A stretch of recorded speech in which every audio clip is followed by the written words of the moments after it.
오늘 지난주에 이어서 잠언 30장 10절부터 끝절까지의 말씀을 통하여서 그가 제시하는 네 가지라는 제목으로 말씀 이어가도록 하겠습니다. 하나님의 말씀인 성경에는 하나님의 말씀뿐만 아니라 사단의 말도 등장하며 또 이방인들의 말들도 등장하고 있습니다. 뿐만이 아닙니다. 하나님에 대하여 무지하며 하나님에 대하여 온전한 지식이 없는 죄인들의 헛된 고백들도 등장합니다. 이런 섞여 있는 말들 중에 심지어는 성경 중에는 하나님이 한 번도 등장하지 않은 것이 성경 안에 있는 것도 있습니다. 자, 우리가 이것을 지금까지 강해를 통해서 찾아오면서 하나님에 대한 그 단어를 일반 명사와 고유 명사로 이렇게 구분하여서 살펴보았는데, 이런 이유입니다. 자칫하면 진실이 아닌 앞서 이야기한 거짓이나 사단의 말이나 이방인의 말이나 혹은 죄인의 잘못된 지식 안에서 오는 고백을 마치 하나님의 말씀인 것처럼 그것을 착각할 수 있기 때문에 그렇습니다. 그래서 하나님이라는 단어조차도 일반 명사와 고유 명사로 구분해 왔는데, 이 말씀을 드리면 지난 시간 잠언을 마무리하는 이 시점에서 30장에 유일하게 2장에서만 등장하는 이 아굴이라는 인물을 조명하여 보며 그가 전하는 잠언의 내용이 어떤 것인가를 심도 있게 살펴보았기 때문에 그렇습니다. 누구인지 알 수 없는 이 아굴이라는 인물, 확실한 것은 그가 이방인이라는 것이죠. 즉 죄인입니다. 또 그가 추구하는 지혜에는 한계가 있음을, 그리고 그는 지혜를 추구하는 어떤 구도자의 삶을 살아가고 있다는 것을 우리가 알 수 있는데, 그가 어떤 경로에서 또 어떤 상황에서 하나님을 만났는지는 모르지만 하나님을 통해서 깨닫게 된 온전한 지혜를 고백하고 있음에도 불구하고 여전히 그는 제 한계 아래에서 인간 지혜자가 추구할 수 있는 어떤 지혜의 한계를 전하고 있다라는 것을 살펴보았습니다. 그래서 1절부터 9절까지 등장하는 그의 말 중에 유일한 오직 한 가지의 진실이 무엇인지에 대해서 나누었었는데, 그게 뭐냐면 바로 하나님의 말씀이 완전 무결하다라는 거예요. 또 그것이 온전한 지혜이고 그런 하나님을 의지할 때 하나님으로부터 오는 완전한 보호가 임할 것이다 라는 그 대목만 진실이고 조금의 왜곡도 없다라는 것을 살펴보았습니다. 자, 여기서 주의할 것은 완벽한 보호가 무엇으로부터인가, 누구로부터인가 라는 점인데, 우리가 오늘 나눌 말씀의 주제와는 좀 벗어나니 이것은 나누지 않겠는데, 단 이 말씀은 드립니다. 예단하지 말라는 거예요. 본문에 나오지 않는 것을 가지고. 그래서 간략하게 예를 들면 이 보호하심이 질병으로부터 보호하심은 아닙니다. 그렇죠? 그리스도인이라 그래서 감기 걸리지 않는 건 아니니까 그렇게 예단하면 안 된다라는 거예요. 진실이 아니잖아요. 자, 끝으로 아굴의 간청이 등장하는데, 이것 또한 우리가 살펴봤는데, 이 간청은 신앙의 고백이나 믿음의 표본이 아니다, 표상이 아니다라고 하였습니다. 가장 큰 차이점은 잠언에서 하나님께서는 우리 인생의 삶의 중심에 하나님 두기를 바라지만 아굴의 간청에는 물질이 있다라고 말씀을 드렸죠. 정확히는 물질의 중독, 그것을 구하는 것을 살펴보았습니다.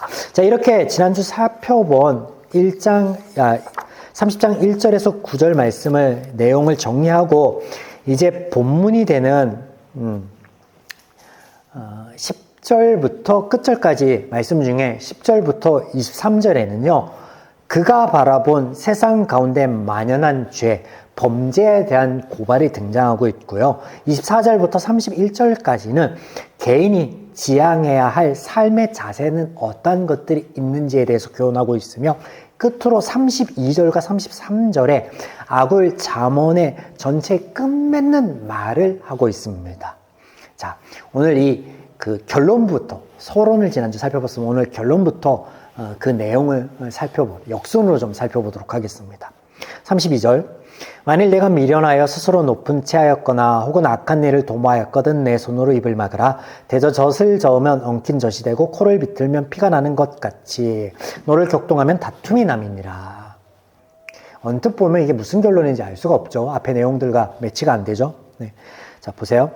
잠언의 결론, 아굴의 잠언의 결론에서 두 가지를 이야기하는데 뭐냐면 교만하지 말 것과 절제에 대한 것을 언급해요. 그래서 높은 채 하지 말 것, 이게 교만에 대한 것이고요. 악한 일을 도모하는 입을 막으라 라는 대목과 노를 자제할 것에 대해서 말하는 게 이 절제에 대해 말하는 거예요.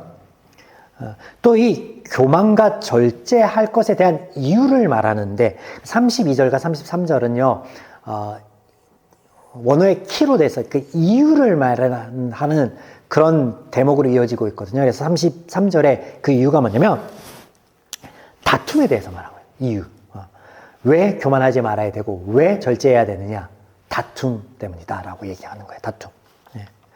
여기 다툼이라는 단어는 사람과 사람 사이에 발생할 수 있는 불화와 언쟁을 의미하는 것으로 이런 아굴의 잠언의 결론부 통해서 알 수 있는 것은 그가 앞단에 교훈하고 있는, 그래서 등장하고 있는 모든 것들이 결국 무엇으로 향하냐면 다툼 없는 관계를 위하여 자만하고 있다라는 거예요. 교훈하고 있다라는 거예요. 그래서 우리가 이후에 살펴보겠지만 보시면 다 관계성과 관련된 잠언들만 등장하고 있어요. 이해가 되시죠? 오늘 내용이 좀 많아서 제가 중간중간에 예전 같으면 그 원어나 배경들을 설명하면서 얘기를 드릴 텐데, 그냥 그것을 그 내용들을 빼고, 그냥 이러이러한 내용입니다 라고 하는 거는 그런 배경과 원어에 그런 의미가 담겨 있다. 그래서 설명드리는 것이다. 라는 것을 염두에 두고 좀 오늘 말씀을 따라오시면 좋을 것 같습니다. 자, 다툼 없는 관계를 위한 잠언. 그래서 그의 이런 잠언은요, 그동안 우리가 29장까지, 잠언 29장까지 살펴본 하나님의 말씀 안에 일부 해당된다 할 수 있겠습니다.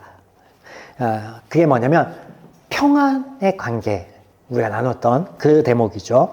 그러나 하나님께서는요, 잠언을 통해 강조하고 계신 것이 오직 한 가지인데 그것은 무엇이냐면 지혜이신 하나님의 말씀을 듣는 것. 그래서 이것이 아굴의 잠언, 그러니까 그 지혜를 추구한 세상 지혜자의 어떤 잠언의 한계를 보여주는 대목이라 할 수 있겠습니다. 그러니까 부분적인 것은 알 수 있으나 핵심적인 것, 전체적인 것은 알 수 없다라는 거죠. 온전한 지혜이신 하나님에 대하여 말씀하고 있는 이 잠언에 빗대어서 볼 때.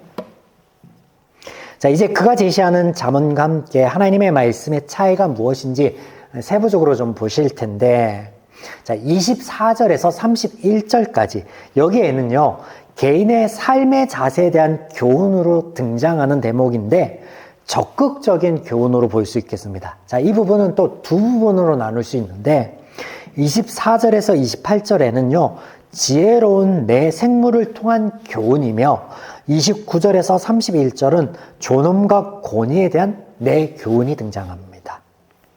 24절, 땅에 작고도 가장 지혜로운 것 넷 있으니, 땅에서 가장 작은이라는 말의 의미는 사람들이 별 가치를 두지 않는 것, 대수롭지 않게 생각하는 존재들로서 여기에 최상급 표현들을 덧붙여 거기에 지혜가 있다라고 부각함을 통하여서 인간의 우매함과 악행에 대하여 언급하고 있는 이 앞단의 10절에서 23절의 잠언과 대조를 시키고 있습니다. 우리는 여기 잠언과 그의 말을 대조하여 보겠습니다. 그는 그의 지혜 안에서 바라본 세상의 악행과 범죄들 안에서 삶의 자세들을 비교하고 있는데, 우리는 그의 말과 하나님의 말씀을 좀 비교해 보겠다라는 말씀입니다. 자, 하나님께서는 당신을 지혜와 동격으로 말씀을 하십니다.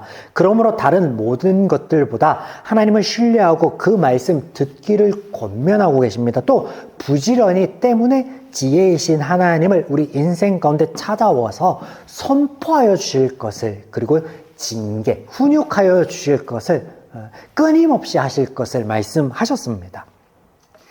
아골의 잠언과 차이가 보이죠.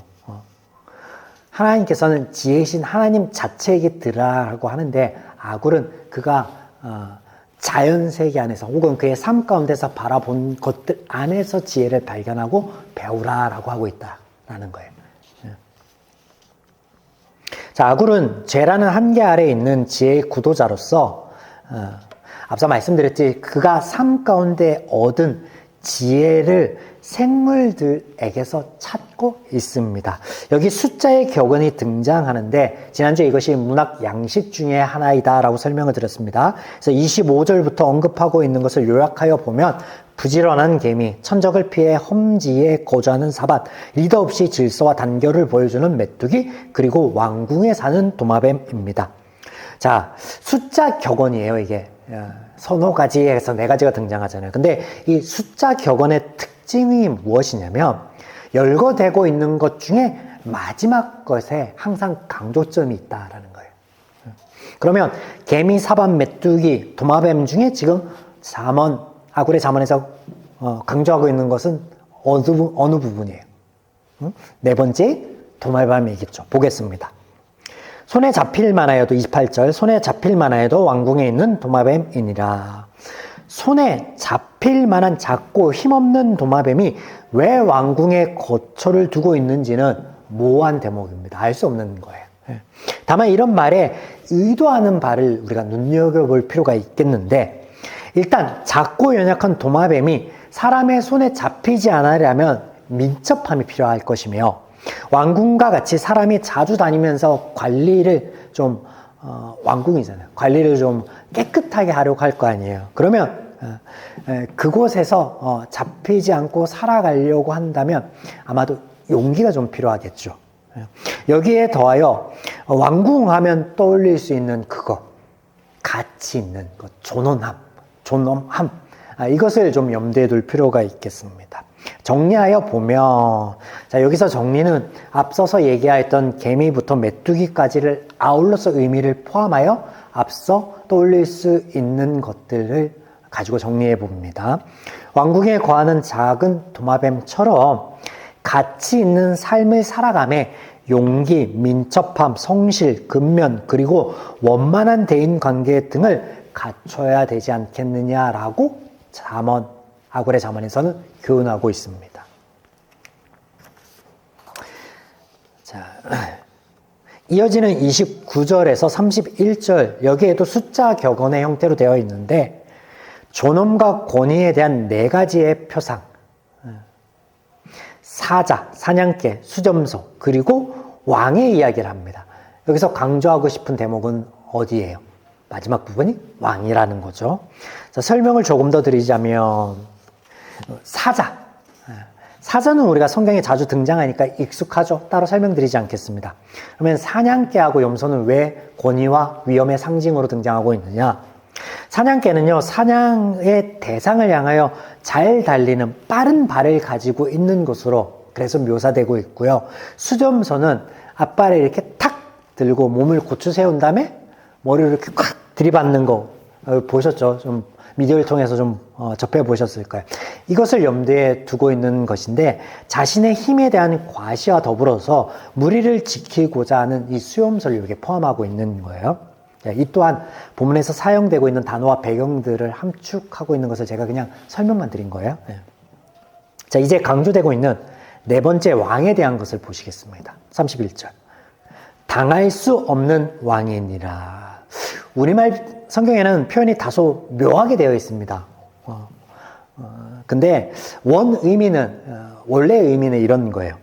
자신의 백성들 혹은 군대와 함께 위풍당당하게 딱 이렇게 자정하고 있는 왕의 모습을 그리고 있는 거예요. 원어에는.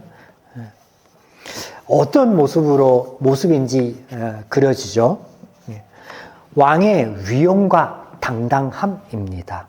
이는 자신의 삶을 당당하고 굳건하게 살아갈 것을 권면하는 것으로 이해해 보시면 될 텐데 이렇게 아굴은 지혜로서 삶에 대한 자세를 예들과 더불어서 제시하고 있습니다.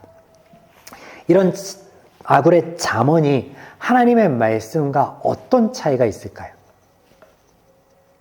표면적으로 보면 꽤 괜찮은 제안입니다. 개미처럼 근면 성실해야 된다. 괜찮지 않나요? 천적을 피해 험지에 집을 짓는 동물처럼 좀 지혜로울 필요가 있다. 괜찮습니다. 괜찮아요. 아굴의 잠언에는 그가 제시하는 지혜 안에 스스로의 모습과 삶을 경영함에 적극적인 모습을 취할 것을 교훈하고 있습니다. 하지만 성경은요, 우리의 자세와 모습 이전에 어떤 걸 조명하냐면 우리의 틀어진 마음을 조명합니다.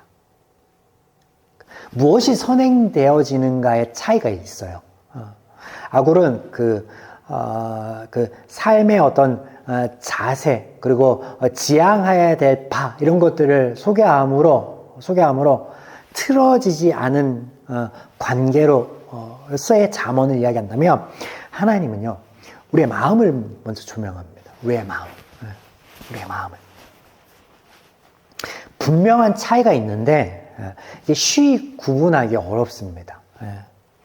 아굴이 강조하는 당당하고 위험 있는 삶의 모습으로 제시하고 있는 이가 누구냐면 왕입니다. 왕. 우리가 이 대목에서는 확실한 차이를 알 수 있는데, 성경에서의 왕은요, 하나님의 나라를 거부하고 세상 나라를 추구하는 죄인들의 모습을 대변하는 것으로 말씀이 되어집니다. 만인 위에 군림하며 군대와 함께 하기에 당당하다라는 것인데, 하나님께서는 그런 걸로 너의 삶이 당당하지 않고 그런 걸로 너의 삶이 근거되어진다라고 말씀하지 않아요. 그러면 어떻게 말씀하시냐? 나를 세상 가운데 보내시고 은혜 베푸시기를 바라시는 그 하나님을 아는 믿음 안에 있을 때 우리는 당당하여질 수 있다라고 말씀하세요. 차이가 있죠. 환경이 갖춰졌기 때문이 아니라 너는 널 보내신 하나님의 존재, 그리고 너의 존재 자체가 당당함의 이유가 된다고 말씀하시는 거예요. 이 대목은 우리가 잠언을 통해서 몇 번이고 살펴본 대목입니다. 차이가 있습니다. 여기까지 24절로 31절까지 아굴이 지혜롭다 여기는 삶의 모습을 잠언하고 있는 대목입니다. 자, 이제 우리가 10절부터 23절까지 말씀을 보실 텐데, 여기에는 아굴이 이해한 세상에 만연한 범죄에 대한 이야기들이 등장합니다. 이것을 내용에 따라 다시 세 부분으로 나누어 볼 수 있는데, 10절에서 17절까지는요, 기본적인 악행에 대해서 이야기하고 있으며, 18절에서 20절까지는 성범죄, 간음에 대하여 이야기합니다. 그리고 21절에서 23절까지는 하극상에 관하여서 이야기합니다. 이는 그의 표현대로라면 견딜 수 없는 것들입니다. 세상에 만연한 범죄, 그 견딜 수 없는 것들 하면서 소개하고 있는데, 이것을 앞서 말씀드린 것처럼 그 관계 안에서 그가 설명을 하고 있다, 제시하고 있다라는 걸 염두에 두어야 되겠죠. 그래서 범죄에 대한 고발의 내용들을, 그 면밀들을 보면 다 관계에 대한 거예요. 사람과 사람의 관계에 대한 것들만 이야기하고 있습니다. 자, 보겠습니다. 10절부터 14절까지 언급되고 있는 것들, 이것을 축약하여 말씀드리면 비방, 불효, 자기 성찰의 부재에서 오는 자기의, 교만, 수탈과 압제, 이런 것들을 말하고 있는데요. 몇 가지만 살펴보겠습니다. 11절, 아비를 저주하며 어미를 축복하지 아니하는 무리가 있느니라. 부모에 대하여 불효하는 것, 부모를 공경하지 않는 무리에 대하여 고발하고 있습니다. 이것이 17절에 다시 불효에 대한 형벌로 언급하는데, 17절, 아비를 조롱하며 어미를 순종하기를 싫어하는 자는 그런 자의 눈은 골짜기의 까마귀에게 쪼이고 독수리 새끼에게 먹히리라. 그래서 불효에 대한 형벌, 이런 형벌을 받을 것이다 라고, 이렇게 범죄에 대한 고발, 그 첫 번째로 효에 대해서 우리가 짤막하게 보았습니다. 14절 보겠습니다. 앞니는 장검 같고 어금니는 군도 같아서 가난한 자를 땅에서 삼키며 궁핍한 자를 사람 중에서 삼키는 무리가 있느니라. 이게 무슨 얘기냐면 수탈과 압제에 대한 고발이에요. 이를 조금 더 보충하는 대목이요. 15절에서 16절이 되겠습니다. 15절. 거머리에게는 두 딸이 있어 다오다오 하느니라. 족한 줄을 알지 못하고 족하다 하지 아니하니 그런 것이 서넛 있나니. 16절. 곧 수올과 아이 베지 못한 태와 물로 채울 수 없는 땅과 족하다 하지 아니하는 불이니라. 자, 수탈과 압제에 대한 고발, 이것이 탐욕인데 이 탐욕에 대한 설명부가 15절부터 등장하고 있는 거예요. 그래서 거머리의 비유가 여기 등장하잖아요. 이것을 좀 설명해 드리면, 거머리에게 있는 두 딸은 그 몸의 양쪽 끝에 있는 빨판을 의미한다라고 합니다. 일반적으로 그 거머리가 우리가 생각하면은 이빨이 있는 부분이 한 군데잖아요. 종에 따라서 뭐 두 군데가 있는 데가 있나 봅니다. 여하튼 이것을 의미한대. 그래서 거머리가 두 빨판을 이용해서 몸이 막 터질 듯이 부풀어 오름에도 불구하고 만족하지 못하고 계속해서 생명체의 피를 빨아들이는 모습을 형상하고 있는 거예요. 그래서 앞서 수탈과 압제, 즉 탐욕으로 인하여 끊임없이 다른 이의 고혈을 빼가는 잔혹성에 대하여 고발하고 있는 대목이에요. 이어서 이런 만족함이 없는 탐욕에 대하여 숫자 격언을 통하여 4가지를 열거하고 있는데, 수올, 죽은 자가 거하는 미지의 공간으로서 이것은 고대 근동 사람들의 인식 안에 있는 장소예요. 그래서 아무리 많은 사람이 죽을지언정 채울 수 없는 죽음의 영역으로 잔혹한 곳, 만족함이 없는 장소로 그들이 가장 먼저 떠올리는 장소가 수올입니다. 두 번째는 아이를 갖고자 하는 열망이 있는 여인.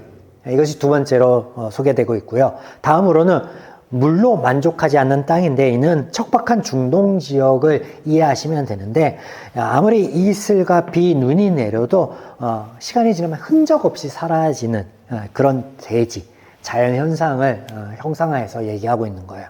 마지막, 여기 강조되는 것이죠. 불. 우리가 지난 봄에 경험하였었죠. 화마, 무섭습니다. 무섭게 끊임없이 살림과 사람들의 거주지를 앗아갔던 모습들을 우리가 떠올려 보는데, 인간의 끝없는 탐욕이 그와 같다라는 거예요. 불과 같다라는 거예요. 그렇게 고발하고 있습니다.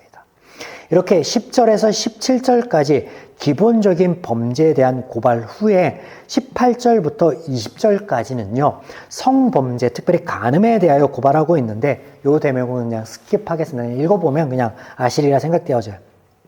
그래서 범죄에 대한 고발, 우리가 두 번째로 살펴본 것은 탐욕이라는 부분이었습니다.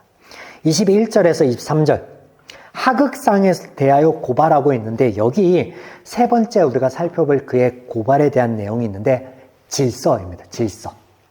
21절에는 질서를 무너뜨리는 것에 대한 고발의 서원을 시작으로 역시 숫자 격언이 이후에 등장하는데, 첫째는 종이 왕이 되는 것. 그럼 무엇을 의미하겠습니까? 무엇을 의미하겠습니까? 자격 없는 자가 영향력 있는 위치에 올라가는 것을 고발하고 있는 거예요. 둘째는 미련한 자가 부자가 되는 것을 고발하고 있고요. 세 번째는 결함이 있거나 부적절한 여인이 시집 가는 것을 고발하고 있습니다. 네 번째는 여종이 부적절함으로 안주인의 자리를 차지하는 것을 고발하고 있습니다. 여기서 가장 강조되는 것은 어디 부분이겠어요? 네 번째이겠죠? 네 번째. 네.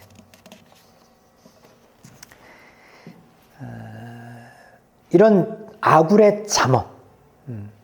우리가 10절부터 이 24절까지 23절까지 살펴본 이 아굴의 잠언은요, 관계에 대한 소극적인 교훈이다라고 할 수 있는데, 무슨 말이냐면 고발함을 통해서, 그 고발함을 알림을 통해서 이것을 들을 때 이것을 경계하고 스스로 절제할 것을 그 소극적으로 교훈하고 있는 대목이에요. 그래서 여기에 보면 아까 효에 대한 것에 대해서 살펴봤고, 그리고 모든 것을 앗아가는 불과 같은 그런 탐욕에 대해서 살펴봤고, 세 번째는 질서에 대해서 살펴봤잖아요. 질서가 있어야 되는데 질서가 없는 것에 대해서 고발하는 것. 자, 이렇게 살펴본 것들 중에 성경에서 말씀하시는 대목과 다른 부분이 있는데 그 부분을 좀 중점적으로 마지막으로 좀 살펴보려고 합니다. 먼저 아굴의 잠언에는요, 종과 왕 그리고 여종과 안주인처럼 그 사람 따라서 분복이 있고 자리가 따로 있다라고 전제하고 있다라는 거예요. 그 전제 아래서 잠언이 이어지고 있는 거예요. 여종의 자리가 따로 있고 종의 자리가 따로 있는데 종이 왕이 될 수 없고 여종이 여주인 될 수 없다라는 거예요. 그러나 성경에서 하나님께서 말씀하시는 건요, 너와 나는 동일한 존재로서 서로가 서로를 돕는 자로서 하나님께서 지으셨다라고 말씀하세요. 완전히 다르죠. 시작점이 완전히 다릅니다. 하나님께서 세우신 질서와 세상의 질서의 분명한 차이를 보이고 있음을 우리가 알 수 있는 대목이에요. 자, 22절 보겠습니다. 22절. 곧 종이 임금된 것과 미련한 자가 음식으로 배부른 것과. 자, 강조점은 23절인데 여기에 하나님의 말씀과 확연한 차이가 있는 부분을 좀 살펴보려고 이 부분을 좀 보겠습니다. 자, 여기에 보면 미련한 자는요, 원어 나발이거든요. 네, 어디서 들어봤죠? 나발은 고유명사, 다윗에 관계된 이야기에 등장한 고유명사임에도 불구하고 일반 명사가 같은 뜻입니다. 그래서 의미가 어리석음, 무감각함, 분별 없는 이라는 의미를 가집니다. 또 음식으로 배부른 것, 이게 이제 직역하면 떡으로 만족한 상태인데, 이것은 그 어떤 배부름의 상태만을 의미하는 것은 아니고요. 재물의 풍성함을 의미하는 표현이에요. 재물의 풍성함. 무엇에 대한 어리석음인지, 무엇에 대한 무감각함과 무분별함인지는 알 수는 없으나 그가 말하는 질서 안에서 재물의 풍성함을 얻을 이가 어떤 자이며 또 그 얻은 이가 어떤 자인가에 따라서 사회적인 질서가 무너질 수도 있고 세워질 수 있다라고 고발하고 있다라는 이 대목이요. 이 대목이 성경에서 말씀하는 것과 확연한 차이를 보인다라는 거예요. 그게 뭐냐면 재물의 풍성함을 얻어서 사회 질서를 유지할 수 있는 이가 따로 있고요. 재물의 풍성함을 얻으면 안 되는 미련한 자가 따로 있다라는 거예요. 부해도 될 만한 자가 따로 있고 부하면 안 될 자가 따로 있다라는 말이에요. 아굴의 잠언에는. 성경에 말씀하시는 것과는 다르죠. 이런 아굴의 그 잠언의 전제는 무엇이 있냐면요. 물질에 대한 분배라는 게 그 안에 깔려 있거든요. 그 세계관, 이 아굴의 잠언의 안에 그 세계관이 뭐냐면 물질에 대한 분배가 깔려 있습니다. 그래서 분별 없는 사람의 재물의 풍성함은 질서를 무너뜨리나 정의롭고 바른 사람의 재물의 풍성함은 질서를 세운다. 그러므로 부의 재분배가 이루어져야 되는데 뭐라고요? 정의롭고 바른 사람에게 부가 축적되어져야 된다라는 어떤 세계관이 깔려있다고요. 부의 재분배, 물질의 재분배라는 세계관이. 성경에서는 이런 말씀을 하시지 않습니다. 지금까지 살펴본 잠언 한번 떠볼까요? 가난한 자나 부한 자나 하나님께서 창조하셨다. 하나님께서 눈에 빛을 주신다. 뭐라고요? 생명을 주신다. 그런 것들로 하나님이 나누지 않는다, 사람을. 그 모두에게 하나님의 은혜가 동일하게 적용된다라고 말씀하세요. 그래서 이런 걸로 하나님께서 말씀하시지 않고 하나님께서 물질에 대하여 말씀하실 때 첫 번째 말씀하시는 게 뭐냐면 그 언급하신 첫 번째는요, 자족입니다. 자족. 이게 창세기부터요, 그 신약 성경에 바울의 고백까지 이어지는데 이거 다 살펴볼 수는 없고, 우리가 지금까지 살펴본 것들도 있으니까 말씀을 드리자면, 죄인들은요, 끝없는 탐욕으로 자신의 영역 안으로 무엇인가를 계속 모으려고 하는 거예요.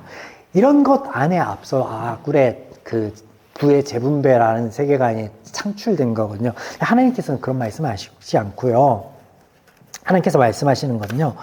너에게 오늘 일용할 양식이 있음에 감사함으로 평안을 누리라 라고 말씀하시는 거예요. 이게요. 매일같이 만나와 매출하기를 주시는 그 하나님의 역사하심 안에서도 묻어 있고요. 하나님의 안식이라는 개념 안에도 있고요. 그래서 하나님은 물질에 대해서 말씀하시는 것 중에 가장 첫 번째로 말씀하신 게 뭐라고요? 자족. 오늘 내게 허락하신 하나님의 은혜에 감사할 줄 아는 걸로 시작하는 거예요. 더 모으지 못한 내게 없는 것에 아쉬움으로 드러내는 것이 아니라 분명한 차이가 있죠. 분명한 차이가 있습니다. 자, 그렇다면 왜 이런 재적 한계 아래에 있는 그 아굴이라는 인물의 잠언이 하나님의 말씀 안에 들어와 있고 하나님의 전체 지혜에 대해 말씀하여 주시는 잠언의 이 말미를 장식하고 있는지 우리 다음번에 한 번 더 그 말씀을 나누고 루엘 모의 잠언을 나누고 그 이야기를 좀 나누고자 합니다. 사랑하는 여러분, 오늘 이렇게 하나님께서 잠언 31장까지 안에서 말씀하여 주시는 참 지혜가 무엇이고 기준이 무엇인지 또 그 기준 안에서 아굴이 잠언이다, 지혜이다 라고 얘기하는 세상 지혜 안에 있는 한계와 차이가 무엇인지에 대해서 부분 조금 살펴보았습니다. 우리가 하나님의 말씀도 이런데 우리의 삶 안에 무엇이 선하고 옳은가 분별하는 게 결코 쉽지는 않습니다. 그러나 우리가 이 잠언 말씀을 나누고 또 이것을 개인적으로 묵상하고 또 적용하고자 함에 하나님으로부터 오는 참 지혜가 우리 안에 있어 우리가 관계 맺고 있는 모든 공동체들 또 우리의 삶에 하나님의 평안이 탐욕이 아닌 틀어짐의 관계가 아닌 하나님의 평안이 임하기를 또 이것을 누리는 저와 여러분이기를 주님의 이름으로 축원드립니다.